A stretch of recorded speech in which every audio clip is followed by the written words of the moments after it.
ఏం చేశాను గ్రామస్తులు చెరువు ఆ చెరువు తోలు వేలంపాట అచ్యుతరావు అని చెప్పేసి 14,000 వేలంపాట పడితే ఆ డబ్బును తీసుకొని ఎస్డీ బండి కొనుక్కున్నాను.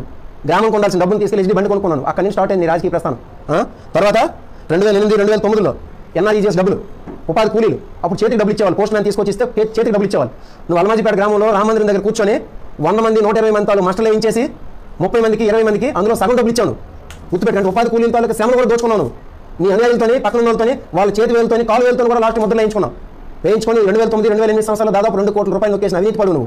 తెలుసా? ఇది కావాలంటే దీని మీద ఎంక్వైరీ చేయించుకో. నేను చెప్తున్నాను కదా, ఇది నిజమో కాదో కూడా చూడు. ఇంకా నీ గ్రామంలో ఇంకుడు గుంతలు తీయించారు. ఇంకుడు గుంతలు తీయిస్తే గ్రామానికి ఇంకుడు గుంతలు డబ్బులు ఇవ్వాల్సి నువ్వు నీ తల్లి విజయలక్ష్మి గారి పేరు మీద వేయించుకుని ఆ డబ్బులని మింగేసిన వ్యక్తి నువ్వు. ఇది నిజమో కాదో మీ గ్రామంలో నేను చెప్తాను నేను. ఇంకా దళవలసలో ఎంపీటీసీ ఘోరంగా ఓడిపోయావు. ఈరోజు పెనుబతిలో సర్పంచ్గా ఓడిపోయావు నువ్వు నీ కుటుంబం. అది నీ పరిస్థితి, నీ రాజకీయ ప్రస్థానం. 2009లో ఎమ్మెల్యేగా పోటీ చేస్తే 2 డబ్బులను పెట్టుకొని వెనక ఎవరు నీకు రాకపోతే ఒక వ్యక్తి వచ్చి అమ్మ కోనరావు కుమార్ అమ్మ చూడండి, కోనరావు కుమార్ అమ్మ చూడండి అనే పరిస్థితిలో ఉండేవాడు. ఈ నియోజకవర్గంలో చాలా గ్రామాల్లో 1 ఓటు, 5 ఓట్లు, 3 ఓట్లు పడినటువంటి తీరునిది, హేనం ఇది నీ ప్రస్థానం. అత్యంత దారుణంగా ఓడిపోయావు 2009లో. 2014లో అనుకూల పరిస్థితిలో ఎమ్మెల్యే అయ్యి విప్ అయ్యి ఆ తర్వాత 2024లో గెలిచి నువ్వు చేసిన పని ఏంటి? ఇసుక దందాలు. ఉదయం లేచి నుండి నీకు అదే పని, ఇసుక దందాలు, భూదందాలు. వెన్నెల వలస 102 ఎకరాలు అన్యాయంగా ఆక్రమించుకోవాలని చూశాను. ఎన్నో భూములకు సెటిల్మెంట్లు చేశావు నువ్వు. అక్కడ నవభారత్ దగ్గర 2 ఎకరాలు కాస్ట్ నేను చెరువును ఆక్యుపై చేసుకున్నాను. ఇది నీ భూదందాలు కాదా? లెక్క దందాలు. ఈ నియోజకవర్గంలో అన్ని లెక్క షాపులు సిండికేట్ చేశాను. డబ్బులు దాంట్లో దండుకుంటున్నావు. ఈ రోజు 100 కోట్ల ఆస్తి నీకు ఎక్కడి నుండి వచ్చింది?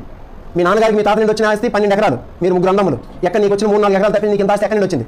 చెప్పు నువ్వు అలాంటి ఇలాంటి నీచమైన రాజకీయ చరిత్రతో వచ్చి నువ్వు నిన్నే అన్నం తిని బట్టలు కట్టి లేకపోతే కుటుంబంతో ఉన్న వాళ్ళు ఆదరించగలిగింది. నేను ఒక నిజాయితీగా ఒక సామాన్యమైన కుటుంబం నుండి వచ్చి చదువుకొని స్వయం శక్తితో నిజాయితీగా పెరిగి ఈరోజు జగన్మోహన్ రెడ్డి గారిని ఇక్కడ జనాల్ని నమ్ముకొని ఈరోజు ఇక్కడ కూర్చుంటే నాతో అన్నం తిన్న వాళ్ళు ఎవరు బట్టలు వేసుకున్న వాళ్ళు ఉండరా? నువ్వు మాటలకు అర్థం చెప్పు. ఇప్పుడు ఇది నువ్వు ఆ మాటలనేవి నీది. ఇంకా నువ్వు నాకు వార్నింగ్ ఇస్తావా? ఇది నీకు లాస్ట్ వార్నింగ్ అని. నీ వార్నింగ్లకి జడిసిపోయేవారా ఇక్కడ? మోసాలు, వెన్నుపోటు లేకపోతే అక్రమాలు చేసిన చంద్రబాబు నాయుడుతో ఉన్నటువంటి కోనరావు కుమార్ కాదు నీ బెదిరింపులు జడిసిపోవడానికి. నిబద్ధత, నిస్వార్థం, కమిట్మెంటు, వెళ్ళి ప్రజలకి మంచి చేయాలన్నటువంటి పులినాటి జగన్మోహన్ రెడ్డి గారి మనిషి నేను ఇక్కడ.